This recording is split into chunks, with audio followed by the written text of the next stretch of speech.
26వ తారీఖు రోజు డిసెంబర్ నెల 25 సంవత్సరం 26 తారీఖు రాత్రి లక్ష్మీపురం జగిత్యాల రోడ్ మన పోలీస్ స్టేషన్ పరిధిలో లక్ష్మీపురం గ్రామంలో బుర్రా మహేందర్ అనే వ్యక్తి, తండ్రి పేరు శంకర్, వయసు 37 సంవత్సరాలు.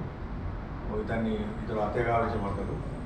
దీనికి కారణం ఏంటంటే తెల్లవారి 27వ తారీఖు వాళ్ళ తండ్రి శంకర్ ఇచ్చిన ఫిర్యాదు మేరకు పోలీస్ స్టేషన్లో హత్య కేసు నమోదు చేయబడుతుంది. దాని ప్రకారం ఏంటంటే వాళ్ళ కొడుకు బుర్రా మహేందర్ను లక్ష్మీపురం గ్రామం పిలిపించి మన భైరవేణి సమత మరియు గర్వంతుల సంధ్య మరియు కొంతమంది కలిసి అతన్ని చంపేసినారని అతను టీఆర్ఎస్ మేరకు దాని మీద హత్య కేసు నమోదు చేసుకుని దర్యాప్తు చేపట్టాము. దర్యాప్తులో భాగంగా ఏంటంటే ఈరోజు నిందితులను లక్ష్మీపురం గ్రామంలో అరెస్ట్ చేసి విచారించగా దాంట్లో తేలిన విషయాలు ఏంటంటే ఈ భైరవేణి సమత అనే అమ్మాయి హైదరాబాద్లో సాఫ్ట్వేర్గా పనిచేసినప్పుడు వీళ్ళకు ఎవరైతే ఇప్పుడు బుర్రా మహేందర్ అనే వ్యక్తి సంధ్య అనే పేరు మీద ఇన్స్టా ఐడి ఓపెన్ చేసి ఆమెతో ఇన్స్టాగ్రామ్లో పరిచయం పెంచుకుంటుంది.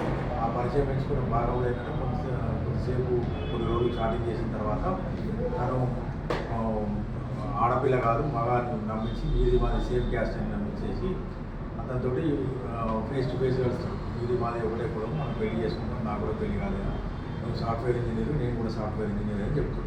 యాక్చువల్ అయితే వెహికల్ రిప్రజెంటేటివ్, ఇద్దరికి ఆల్రెడీ వివాహం అబద్ధం చెప్పి ఆ అమ్మాయితోటి చాటింగ్ చేసి ప్రేమ అనేది కొనసాగిస్తుంది. ఈలోపు ఏంటంటే ఆ అమ్మాయికి ఇతనికి మ్యారేజ్ అనే విషయం తెలిసి అతన్ని నిరాకరిస్తుంది.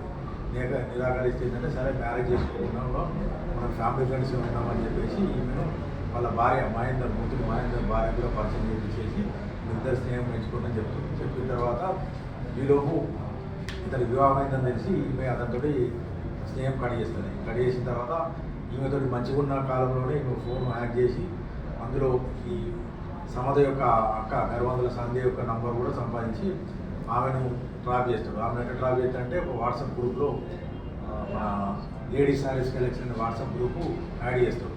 అందులో నంబర్ యాడ్ చేసి కొన్ని శారీస్ పంపించేసి ఆ ఇండివిజువల్ నెంబర్ తోటి మెల్లమెల్లగా ఆమెతో స్నేహం కొనసాగించిన తర్వాత ఆమె కూడా ట్రాప్ చేసి నువ్వు నాతోటి స్నేహం చేయాలి, నా కోరిక తీర్చాలని అంటే ఈలోపు ఈమె ద్వారా ఎవరైతే సమతకు పెళ్లి సంబంధం చూడుతుంది ఈ మధ్యలో అది తెలుసుకొని మళ్ళీ సమతకు ఫోన్ చేసి నీకు పెళ్లి సంబంధం చూడుతుంది కదా, కాదను నేను పెళ్లి కానివ్వను, నాతో ఉండాలి, లేకపోతే నీకు పెళ్లి చేయకూడదు అని చెప్పేసి బెదిరిస్తాడు. మీ అక్కను కూడా నేను ట్రాప్ చేసినానే. ఇక అప్పుడు ఈ సంబంధం ఏంటంటే వాళ్ళ అక్కడికి చెప్తుంది, నీతో చాట్ చేసే వ్యక్తి నన్ను కూడా ఇట్లా వేధిస్తూ ఉన్నాడు.